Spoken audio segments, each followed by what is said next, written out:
തദ്ദേശ തെരഞ്ഞെടുപ്പ് കൊടുമ്പിരി കൊണ്ടിരിക്കുന്ന ഈ സമയത്ത് സ്ഥാനാർത്ഥികളൊക്കെ വാഗ്ദാനങ്ങളുമായി വോട്ടർമാരെ നേരിട്ട് കണ്ട് വോട്ട് അഭ്യർത്ഥിച്ചുകൊണ്ടിരിക്കുകയാണ്. നമ്മൾ ജനമനസ് ഇപ്പോൾ ഉള്ളത് ഏവേശി പഞ്ചായത്ത് 10ാം വാർഡിലാണ്. 10ാം വാർഡ് LDF സ്വതന്ത്ര സ്ഥാനാർത്ഥിയായി മത്സരിക്കുന്ന ഷാമേച്ചിയുടെ വിശേഷങ്ങളായിട്ടുമാണ് നമ്മളിപ്പോൾ എത്തിയിരിക്കുന്നത്. ഷാമേച്ചിയുടെ വിശേഷങ്ങൾ അറിയാം.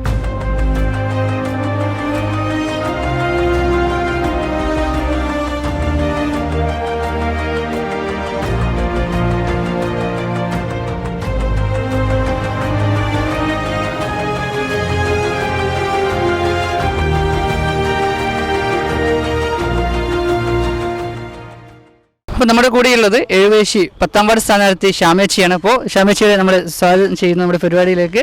അപ്പോൾ എങ്ങനെയുണ്ട് നമ്മുടെ സ്ഥാനാർത്ഥിത്വമായി ബന്ധപ്പെട്ട് എന്താണ് നമ്മളോട് പങ്കുവെക്കാൻ? സ്ഥാനാർത്ഥിയായിട്ട് ബന്ധപ്പെട്ട് കാര്യം വെച്ചാൽ നമ്മുടെ നാടിൻ്റെ ഒരു പുരോഗതിക്ക് വേണ്ടിയിട്ട് പ്രവർത്തിക്കുക എന്നുള്ളതാണ് എൻ്റെ ലക്ഷ്യം. അപ്പോൾ ആദ്യമായിട്ടാണോ ഈ തെരഞ്ഞെടുപ്പ് രംഗത്തേക്ക്? ആദ്യമായിട്ടാണ്. അപ്പോൾ എങ്ങനെയാണ് വീട്ടിലൊക്കെ സപ്പോർട്ടാണോ? എങ്ങനെയാണ് സ്ഥാനാർത്ഥി തെരഞ്ഞെടുപ്പ് പൊതുപ്രവർത്തനം എന്ന രീതിയിലൊക്കെ? ഞാൻ പൊതുപ്രവർത്തനമെന്ന് ചോദിച്ചാൽ ഞാൻ കുടുംബശ്രീയുടെ സെക്രട്ടറിയാണ്. പിന്നെ പഞ്ചായത്ത് CDSലെ ഹെൽപ്പ് എന്ന് പറയും. കാരണം വെച്ചാൽ നമ്മുടെ മൃഗസംരക്ഷണ മേഖലയിലെ ഹെൽപ്പാണ് ഞാൻ. പിന്നെ ലോക്കോസിൻ്റെ RP ആണ്. പല കുടുംബശ്രീയുടെ CDSൻ്റെ തന്നെ പല തലത്തിലും ഞാൻ വർക്ക് ചെയ്യുന്ന ആളാണ്. പിന്നെ ഇതിൻ്റെ സ്ഥാനാർത്ഥിയുടെ ഇതിൽ വന്നപ്പം ആദ്യം വീട്ടിൽ നിന്ന് ഒരു ചെറിയ എതിർപ്പുണ്ടായിരുന്നു. കാര്യം എന്ന് വെച്ചാൽ മൃഗങ്ങളൊക്കെ ഉള്ളതാണ്, അപ്പോൾ ഇതിൻ്റെ പുറകെ പോകാൻ പറ്റുമോ എന്ന്. അപ്പം പിന്നെ രാവിലെ തൊട്ട് ഫുൾ ടൈമും ഞാൻ ചെമ്പേരി ടൗണിൽ തന്നെ ഉണ്ട്. കാര്യം വെച്ചാൽ ഞാൻ പറഞ്ഞില്ല CDSൽ വർക്ക് ഇങ്ങനെ ഉണ്ട്, നമ്മൾ RP ആയിട്ട് വർക്ക് ചെയ്യുന്നത് കൊണ്ട് എനിക്കത് കുഴപ്പമില്ല എന്ന് തോന്നി. LDF സ്വതന്ത്ര സ്ഥാനാർത്ഥിയായിട്ടാണ് മത്സരിക്കുന്നത് അല്ലേ? ഞാൻ പാർട്ടി മെമ്പറല്ല, അത് കാരണം LDF സ്വതന്ത്ര സ്ഥാനാർത്ഥിയായിട്ടാണ് ഞാൻ മത്സരിക്കുന്നത്. അപ്പോൾ സ്ഥാനാർത്ഥി എന്ന രീതിയിൽ മുഴുവൻ വോട്ടർമാരെ നേരിട്ട് കണ്ട് വോട്ട് ചോദിക്കാൻ സാധിച്ചു? ചില വീടുകളിൽ ചെല്ലുമ്പോൾ ആളില്ലായിരുന്നു, എന്നാലും എല്ലാവരെയും തന്നെ കണ്ട് വോട്ട് ചോദിച്ചു എന്നാണ്. എങ്ങനെയാണ് പൊതുവെയുള്ളൊരു ഇത്? ഇപ്പോൾ 20 വർഷമായി UDF ഭരിച്ചുകൊണ്ടിരിക്കുന്ന ഒരു പഞ്ചായത്താണ്. ഇത്തവണ ഒരു മാറ്റം ഉണ്ടാകാൻ സാധ്യതയുണ്ടോ? മാറ്റം ഉണ്ടാകാൻ സാധ്യതയുണ്ട് എന്നാണ് നമ്മളുടെ ഒരു ഇത്. കരച്ചുണ്ടാവണം. ഇപ്പോൾ പുതിയ വോട്ടർമാരായിട്ട് യുവജനങ്ങളുണ്ട്, ഒരുപാട് വോട്ടർമാരും ആണുള്ളത്. അപ്പോൾ ഈ വോട്ടർമാർക്കൊക്കെ എന്ത് പ്രതീക്ഷയാണ് സ്ഥാനാർത്ഥി എന്ന രീതിയിൽ കൊടുക്കാനുള്ളത്? അവരുടെ ഒപ്പം നിന്ന് എന്നാൽ കഴിയുന്നത് ഞാൻ അവർക്ക് ചെയ്തു കൊടുക്കും. കരച്ചാൽ എല്ലാ കാര്യങ്ങളും നമ്മുടെ ടൗൺ കണ്ടില്ലേ, പിന്നെ റോഡ് ഉണ്ട്, സ്ട്രീറ്റ് ലൈറ്റുകൾ, അങ്ങനെ കുറേ കാര്യങ്ങളുണ്ട് എല്ലാം തന്നെ. ഇപ്പോൾ കളിസ്ഥലങ്ങളാണ് ഇപ്പോൾ യുവജനങ്ങൾ വിദ്യാർത്ഥികളും നേരിടുന്ന ഏറ്റവും വലിയ പ്രശ്നം. അപ്പോൾ നമ്മുടെ ഈ പഞ്ചായത്തിലും ആ ഒരു ചെറിയ വിഷയങ്ങളുണ്ട്, എല്ലാ വാർഡുകളിലും കളിസ്ഥലങ്ങളില്ലാത്ത. അപ്പോൾ ഈ കളിസ്ഥലങ്ങളൊക്കെ എങ്ങനെയാണ് നമ്മുടെ ഈ ഇത്തരത്തിലുള്ള വിഷയങ്ങൾ എങ്ങനെയാണ് അഡ്രസ്സ് ചെയ്യുന്നത്? കളിസ്ഥലങ്ങൾ എന്ന് പറഞ്ഞാൽ നമ്മുടെ ഇവിടെ ഈ ചെമ്പേരി ഗ്രൗണ്ടാണ്, നമ്മുടെ പള്ളി ഗ്രൗണ്ട്, സ്കൂൾ ഗ്രൗണ്ട് ഉണ്ട് കളിസ്ഥലങ്ങൾ. പിന്നെ അതിൽ കൂടുതൽ നമ്മൾ വേറെ സ്ഥലം കണ്ടെത്തേണ്ടതുണ്ട്. അതുകൊണ്ട് നമുക്ക് കളിസ്ഥലങ്ങൾ കണ്ടെത്തണം. ഇതുവരെ നമുക്ക് അതിനോട് ഈ പള്ളി ഗ്രൗണ്ടിലെല്ലാമാണ് കുട്ടികൾ കളിക്കുന്നത്. അതുകൊണ്ട് കളിസ്ഥലത്തിന് നമ്മൾ പുതിയ സ്ഥലം കണ്ടെത്തി അങ്ങനെയാണെങ്കിൽ നമ്മൾ കണ്ടെത്തി കൊടുക്കും.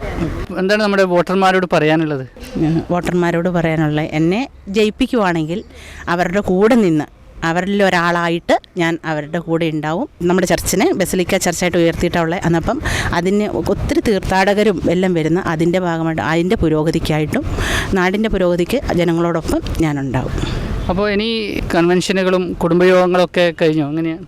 കൺവെൻഷൻ കഴിഞ്ഞിട്ടുണ്ട്, കുടുംബയോഗങ്ങൾ നടക്കാനിരിക്കും. എങ്ങനെയുണ്ട് അവരുടെയൊക്കെ പ്രതികരണം? എങ്ങനെയുണ്ട് ഓരോ വീടുകളിൽ പോകുമ്പോഴും കുടുംബയോഗങ്ങളൊക്കെ പോകുമ്പോഴും സ്വതന്ത്ര സ്ഥാനാർത്ഥി എന്ന രീതിയിൽ എന്താണ് അവരുടെ പ്രതികരണം?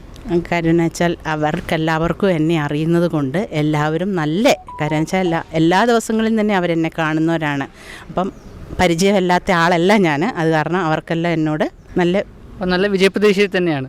വിജയപ്രതീക്ഷയോടെയാണ് ഉള്ളത്. കാര്യം വെച്ചാൽ ബാക്കിയെല്ലാം ജനങ്ങളുടെ കയ്യിലാണ്, അവരാണ് തീരുമാനിക്കേണ്ടത്.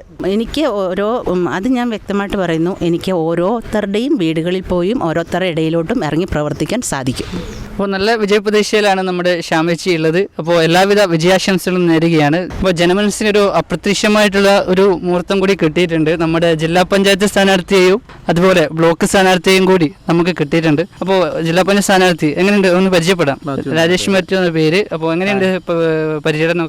നല്ല ഗംഭീരമായിട്ട് പോകുന്നു. 100% ശുഭപ്രതീക്ഷയിലാണ് മുന്നോട്ട് പോകുന്നത്. ഈ നാട് വികസനത്തിനൊപ്പമാണെന്നുള്ള തെളിവാണ്. നമ്മളെ ഹൃദയത്തോട് ചേർത്തുകൊണ്ടാണ് എല്ലാ വീടുകളിലും കാണുന്ന ആളുകളുടെയും പ്രതികരണം. അതുകൊണ്ട് 100% വിജയപ്രതീക്ഷയിലാണ് മുന്നോട്ട് പോകുന്നത്. അപ്പോൾ വോട്ടർമാരെല്ലാവരും നേരിട്ട് കാണാൻ സാധിച്ചോ? എല്ലാവരെയും പൂർണ്ണമായും നേരിട്ട് കാണാൻ സാധിക്കില്ല. 51 വാർഡുകളാണ് ഉള്ളത്. അങ്ങും ആലക്കോടിൻ്റെ മലമുടക്ക് തൊട്ട് ചെമ്പേരി വരെ ഉണ്ട്. എന്നാൽ എല്ലാ വാർഡിലും തന്നെ പരമാവധി രാവിലെ മുതൽ രാത്രി വരെ പരമാവധി ആളുകളെ നേരിട്ട് കാണുക, പരമാവധി വീടുകളിലെത്തുക എന്ന് ശ്രമിക്കുന്നുണ്ട്. എന്നാൽ പോലും എല്ലാവരിലും എത്താൻ പറ്റുന്നില്ല. അവരെ നമ്മുടെ ബാക്കിയുള്ള വാർഡ് സ്ഥാനാർത്ഥികളും LDFൻ്റെ പ്രവർത്തകരും നേരിട്ട് കാണുന്നു, നമുക്ക് വേണ്ടി വോട്ട് അഭ്യർത്ഥിക്കുന്നു. അപ്പോൾ നടുവിൽ ഡിവിഷനിൽ നിന്നാണ് മത്സരിക്കുന്നത് ജില്ലാ പഞ്ചായത്ത്. അപ്പോൾ ബ്ലോക്ക് പഞ്ചായത്ത് സ്ഥാനാർത്ഥി കൂടിയുണ്ട്. ആദ്യമായിട്ടാണോ മത്സര രംഗത്ത്, തെരഞ്ഞെടുപ്പ് രംഗത്ത് ആദ്യമായിട്ടാണ്? അപ്പോൾ എങ്ങനെയുണ്ട് ഈ ഒരു? ആദ്യം ഞാൻ എൻ്റെ പേര് പറയാം. പേര് സീമ എന്നാണ്. വലിയരിക്കമല ആണ് വീട്. തെരഞ്ഞെടുപ്പ് രംഗത്തേക്ക് ആദ്യമായിട്ടാണ് വരുന്നത്. ഈ പറഞ്ഞതുപോലെ നമുക്ക് എല്ലാ വീടുകളിലും നമുക്ക് എത്താൻ വേണ്ടി പറ്റില്ല, എങ്കിലും പരമാവധി ദിവസങ്ങളിൽ വീട് കയറി എല്ലാവരെയും കാണാനുള്ള ശ്രമമുണ്ട്. കടകൾ വഴിയാണെങ്കിലും ഒക്കെ ആളുകളുമായിട്ട് സംവദിക്കുന്നു. തീർച്ചയായിട്ടും നല്ല മത്സരമാണ്. വിജയം നമുക്ക് സുനിശ്ചിതം എന്ന് പറയാൻ വേണ്ടി കഴിയുന്നൊരു വാർഡല്ല നമുക്കുള്ളത്. എങ്കിലും ഈ ഗവൺമെൻറ്റിൻ്റെ നല്ല വികസന പ്രവർത്തനങ്ങളും മറ്റും കണ്ടുകൊണ്ട് ആളുകൾ വോട്ട് ചെയ്ത് വിജയിപ്പിക്കും എന്നുള്ള ശുഭപ്രതീക്ഷയിലാണുള്ളത്. ഇപ്പം നമ്മളിപ്പോൾ നേരിടുന്ന ജൻസി പുതിയൊരു വാക്കാണ്. അപ്പോൾ ഇപ്പം നേരിടുന്ന ഒരു വലിയ പ്രശ്നം എന്തെന്നാൽ കളിസ്ഥലങ്ങളില്ല, അതുപോലെ ഒന്ന് വൈകുന്നേരം ആണെങ്കിൽ പോലും അല്ലെങ്കിൽ ഒന്ന് ഒത്തുകൂടാൻ ഒരു സ്ഥലം ഇല്ല എന്നുള്ളത് ഭയങ്കര പ്രശ്നമാണ്. അതെങ്കിൽ പഞ്ചായത്തുകളിലാണ് മെയിൻ ഈ വിഷയമുള്ളത്. ബ്ലോക്കിൻ്റെ കീഴിലാണ് ഉണ്ടാവും. ഇടതുപക്ഷ ജനാധിപത്യ മുന്നണി ഈ നാട്ടിലെ യുവജനങ്ങളെ ചേർത്ത് പിടിച്ചുകൊണ്ട് മുന്നോട്ട് പോകുന്നു എന്ന് അവർക്ക് ഉത്തമ ബോധ്യമുണ്ട് ഇപ്പോൾ നിലവിൽ. കാരണം ഇപ്പം നമുക്കറിയാമല്ലോ, വിദ്യാഭ്യാസത്തിന് ശേഷം തൊഴിലന്വേഷിച്ച് നിൽക്കുന്ന യുവാക്കൾക്ക് വീടുകളിൽ പോയി ഒരു ഫോട്ടോസ്റ്റാറ്റ് എടുക്കുന്നതിനോ അല്ലെങ്കിൽ ചെറിയ ചെറിയ ഇൻ്റർവ്യൂ അറ്റൻഡ് ചെയ്യുന്നതോ ചേർത്ത് നിർത്തിക്കൊണ്ട് 1000 രൂപ മാസം വെച്ച് കൊടുക്കാൻ വേണ്ടി തീരുമാനിച്ചിട്ടുണ്ടോ ഒന്ന്. രണ്ടാമത് ഇടതുപക്ഷ ജനാധിപത്യത്തിൻ്റെ നയമെന്ന് പറയുന്നത് എല്ലാ ഏരിയകളിലും എല്ലാ പഞ്ചായത്തിലും എല്ലാ വാർഡുകൾ കേന്ദ്രീകരിച്ച് കളിസ്ഥലങ്ങളെക്കുറിച്ചാണ് ഇടതുപക്ഷ ജനാധിപത്യം മുന്നോട്ട് വെക്കുന്ന ഒരു പ്രധാനപ്പെട്ട ഒരു മുദ്രാവാക്യം തന്നെ അതാണ്. അതുകൊണ്ട് യുവാക്കളെ ചേർത്ത് നിർത്തിക്കൊണ്ട് അവരെ ചേർത്ത് അത് അവർക്ക് ഉത്തമ ബോധ്യമുള്ളത് കൊണ്ടാണ് പല സ്ഥലങ്ങളിലും നമ്മളോടൊപ്പം ഇത് കൂടുതലായി വരുന്നത് യുവാക്കളാണ്. നമ്മുടെ എല്ലാ കാര്യങ്ങളും പ്രവർത്തനങ്ങളും യുവാക്കൾ മുന്നിട്ടിറങ്ങുന്നുണ്ട്. അത് പ്രകടന പത്രികയിലൂടെ പറയുന്ന കാര്യങ്ങൾ നടപ്പിലാക്കുമെന്ന ഉത്തമ ബോധ്യം അവർ സോഷ്യൽ മീഡിയയെ നന്നായി കൈകാര്യം ചെയ്യുന്നവരാണല്ലോ. അതുകൊണ്ട് അവർക്ക് നല്ല ബോധ്യമുണ്ട്. ഇത് പ്രകടന പത്രിക എന്ന് പറയുന്നത് നടപ്പാക്കാനുള്ളതാണ്. LDF മുന്നോട്ട് വെക്കുന്ന പ്രകടന പത്രിക 100% നടപ്പാക്കുമെന്ന് ഉത്തമ ബോധ്യമുള്ളത് കൊണ്ട് അവരെ ചേർത്ത് നിൽക്കുന്ന ഒരു മുന്നണിയുടെ ഭാഗമായതുകൊണ്ട് കക്ഷി രാഷ്ട്രീയത്തിന് അതീതമായി ഈ നാട് ഈ യുവത നമുക്കൊപ്പം നിൽക്കുന്നുണ്ട്. അതാണ് ഇപ്പോഴത്തെ അവസ്ഥ. അപ്പോൾ ഗ്രാമവികസനങ്ങളാണ് ഏറ്റവും പ്രധാനപ്പെട്ട. റോഡുകളാണെങ്കിലും സ്ട്രീറ്റ് ലൈറ്റ് ആണെങ്കിൽ പോലും, പിന്നെ വഴിവിളക്ക്, ഒരുപാട് വിഷയങ്ങളുണ്ട്. ഇപ്പം പറഞ്ഞ സ്ട്രീറ്റ് ലൈറ്റുകളുടെ കാര്യത്തെക്കുറിച്ച് പറഞ്ഞല്ലോ. സ്ട്രീറ്റ് ലൈറ്റുകളുടെ കാര്യത്തിൽ ഇടപെടേണ്ടത് അത് ഇവിടുത്തെ പഞ്ചായത്തുകളാണ്. എന്നാൽ നിർഭാഗ്യവശാൽ ചില പഞ്ചായത്തുകൾ അതിൽ വേണ്ട രീതിയിൽ ഇപ്പോഴും ചില സ്ഥലങ്ങളിൽ അന്ധകാരത്തിലാണ് നമ്മുടെ തെരുവുകൾ. അതുപോലെ പഞ്ചായത്ത് റോഡുകൾ ചില സ്ഥലങ്ങളിൽ പൂർണ്ണമായും സംസ്ഥാന ഗവൺമെൻറ് അല്ലെങ്കിൽ സംസ്ഥാന ഗവൺമെൻറ് നടപ്പാക്കുന്ന പല പദ്ധതികളും ചില പഞ്ചായത്തുകൾ വിമുഖത കാണിക്കുന്നുണ്ട്. അതിൻ്റെ ഒരു പ്രശ്നങ്ങൾ ചില ഏരിയകളുണ്ട്. അതുകൊണ്ടാണ് ഞങ്ങൾ ഈ പ്രദേശങ്ങളിലെല്ലാം കയറി ചെന്ന് പറയുന്നത്, പിന്നെ ഇടതുപക്ഷത്തിൻ്റെ സ്ഥാനാർത്ഥിക്കൊപ്പം നിന്നുകൊണ്ട് വികസനത്തിൻ്റെ കുതിപ്പിനൊപ്പം സഞ്ചരിക്കുന്ന ആളുകളെ തിരഞ്ഞെടുക്കണമെന്ന് നമ്മൾ പറയുന്നത്. അതുകൊണ്ടാണ് അത് നമ്മളോടൊപ്പം ഇവിടെ നിൽക്കുമെന്നുള്ള പ്രതീക്ഷയുണ്ട് നമുക്ക്. സ്ത്രീ വോട്ടർമാർ ഏറ്റവും കൂടുതൽ എല്ലാ വാർഡിലും നോക്കിയാൽ തന്നെ, അല്ലെങ്കിൽ ജില്ലാ പഞ്ചായത്താണെങ്കിലും ബ്ലോക്ക് പഞ്ചായത്താണെങ്കിൽ പോലും സ്ത്രീ വോട്ടർമാരുടെ എണ്ണം അവരാണ് ഏറ്റവും കൂടുതൽ. അപ്പോൾ അവർക്ക് എന്ത് പ്രതീക്ഷയാണ് നൽകാനുള്ളത്? തീർച്ചയായിട്ടും ഇപ്പോൾ നമുക്കറിയാം കേരളത്തിൻ്റെ ഗവൺമെൻറ് എടുക്കുന്ന സ്ത്രീപക്ഷ നിലപാടുകളെക്കുറിച്ച്. അവരെ സംരംഭകരായിട്ടും അതുപോലെ തന്നെ എല്ലാ മേഖലയിലും ഉയർത്തിക്കൊണ്ട് വരാനുള്ളൊരു നടപടിയായിട്ടാണ് നമ്മുടെ ഗവൺമെൻറ് മുന്നോട്ടേക്ക് പോയിക്കൊണ്ടിരിക്കുന്നത്. തീർച്ചയായും ഇനിയും അങ്ങോട്ടേക്ക് ഗവൺമെൻറ് അവരെ ചേർത്ത് പിടിച്ചുകൊണ്ട് തന്നെ മുന്നോട്ടേക്ക് പോകും. അവർക്ക് സംരംഭങ്ങളാവട്ടെ, അവർക്ക് മറ്റുള്ള അവരുടെ സാധ്യതകൾ, അവർക്ക് ഓരോരുത്തർക്കും ഓരോ തരത്തിലുള്ള കഴിവുകളാണുള്ളത്. അവരുടെ കഴിവുകളെ ഉയർത്തിക്കൊണ്ട് വരുന്നതിനുള്ള ആവശ്യമായിട്ടുള്ള ഇടപെടലുകൾ ഗവൺമെൻറ് നടത്തും. അതോടൊപ്പം ഗ്രാമപഞ്ചായത്തും ബ്ലോക്ക് പഞ്ചായത്തും ജില്ലാ പഞ്ചായത്തും എല്ലാം അതിനോടൊപ്പം സഹകരിച്ച് നിൽക്കും. അപ്പോൾ സ്ത്രീ വോട്ടർമാർ തീർച്ചയായിട്ടും അങ്ങനെ ഒരു അവസരം അവർക്ക് ലഭിക്കാൻ നമ്മുടെ LDF സ്ഥാനാർത്ഥികളെ വിജയിപ്പിക്കണം എന്നുള്ളതാണ് പറയാനുള്ളത്. എനിക്ക് തോന്നിയിട്ടുള്ളത് സ്ത്രീകൾക്ക് കുടുംബശ്രീ അംഗങ്ങളെ സംബന്ധിച്ചിടത്തോളം അവർക്ക് പലർക്കും ഭൂരിഭാഗം അംഗങ്ങൾക്കും അവർക്ക് കിട്ടുന്ന ആനുകൂല്യങ്ങളെക്കുറിച്ച് അറിവില്ലായ്മ ഒരു വലിയ പ്രശ്നമാണ്.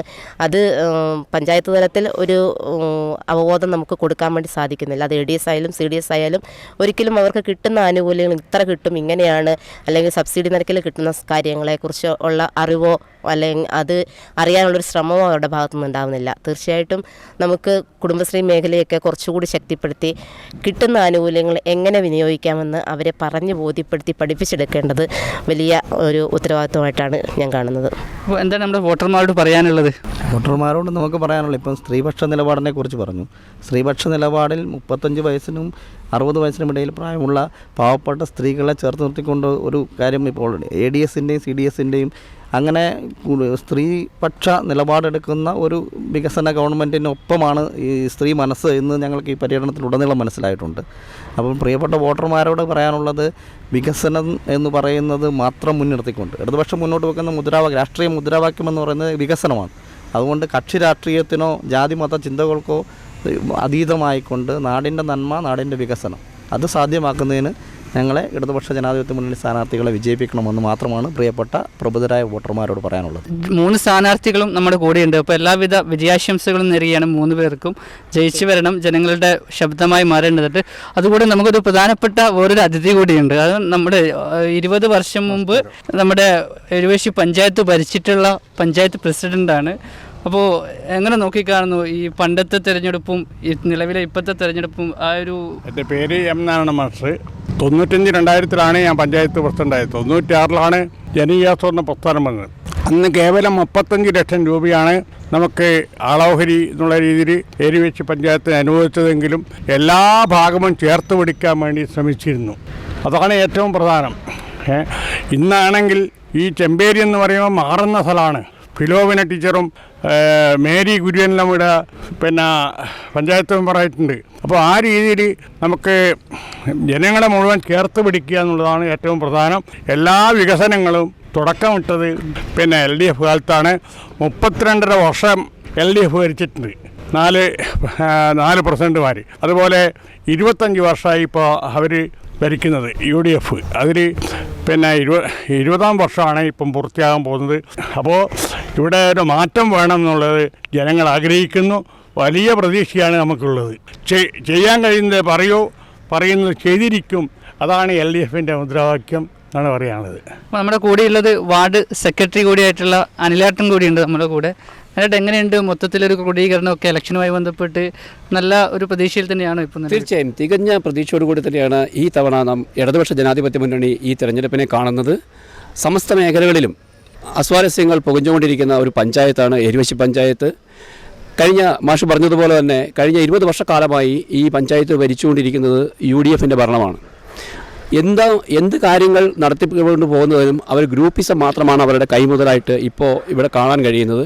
അത് മാഷ് പറഞ്ഞതുപോലെ തന്നെ ആകെ 15 വാർഡുള്ളതിൽ 7 വാർഡിലും റിബലുകൾ രംഗത്ത് വന്നിരിക്കുന്ന ഒരു പ്രത്യേക പരിസ്ഥിതി ഈ ഒരു പക്ഷേ കണ്ണൂർ ജില്ലയിൽ ഇവിടെ മാത്രമേ കാണാൻ കഴിയുകയുള്ളൂ. അത് തീർച്ചയായിട്ടും ജനങ്ങളിൽ വളരെയേറെ അസ്വസ്ഥതകൾ ഉണ്ടാക്കിയിട്ടുണ്ട്. കഴിഞ്ഞ 20 വർഷക്കാലമായി അവർക്ക് ചൂണ്ടിക്കാണിക്കാനുള്ള ഒരു വികസന പ്രവർത്തനം പോലും ഇവിടെ നടത്താൻ വേണ്ടി അവർക്ക് സാധിച്ചിട്ടില്ല എന്നുള്ളതാണ്. അപ്പോൾ എങ്ങനെയാണ്, എത്ര വാർഡുകളാണ് മൊത്തം? 15 വാർഡുകൾ ഉണ്ട്. അപ്പോൾ സ്ഥാനാർത്ഥികൾ, സ്വതന്ത്ര സ്ഥാനാർത്ഥികളും ഇടതു മുന്നണി എന്ന നിലയിലാണ് ഞങ്ങൾ മത്സരിക്കുന്നത്. ഞങ്ങൾ ഇവിടെ ഇടതു മുന്നണി എന്ന് പറയുമ്പോൾ തീർച്ചയായും ഞങ്ങളുടെ ഘടകകക്ഷികൾക്കും കൂടി സീറ്റ് കൊടുത്ത് അവരെയും കൂടെ ചേർത്ത് പിടിച്ചുകൊണ്ടാണ് ഞങ്ങൾ മുന്നോട്ട് പോകുന്നത്. എന്നാൽ ഇവിടെ UDF എന്ന് പേര് പറയുന്നതെങ്കിലും കോൺഗ്രസിൻ്റേതല്ലാത്ത ഒരൊറ്റ സ്ഥാനാർത്ഥി പോലും ഈ പറയുന്ന പഞ്ചായത്തിൽ ഇല്ല എന്നുള്ളതാണ് അത് കാര്യം. ഇത് UDF എന്ന് പറയാൻ യാതൊരു കാരണവശാലും ഇവർക്ക് അർഹതയില്ല. അവരുടെ ഒരു ഘടകകക്ഷി പോലും ഇവിടെ മത്സരിക്കുന്നില്ല. അപ്പോൾ വലിയ വിജയപ്രതീക്ഷയിലാണ് എരുവേശി പഞ്ചായത്തുമായി 10ാം വാർഡ് സ്ഥാനാർത്ഥികൾ. അതുപോലെ ജില്ലാ പഞ്ചായത്തിൻ്റെ ആണെങ്കിലും ബ്ലോക്ക് പഞ്ചായത്തിൻ്റെ ആണെങ്കിലും എല്ലാവിധ ആശംസകളും നേരുകയാണ്. അപ്പോൾ ക്യാമറമാൻ നവീനൊപ്പം ഏജാൻ ന്യൂസിന് വേണ്ടി അഫ്ലഹ്.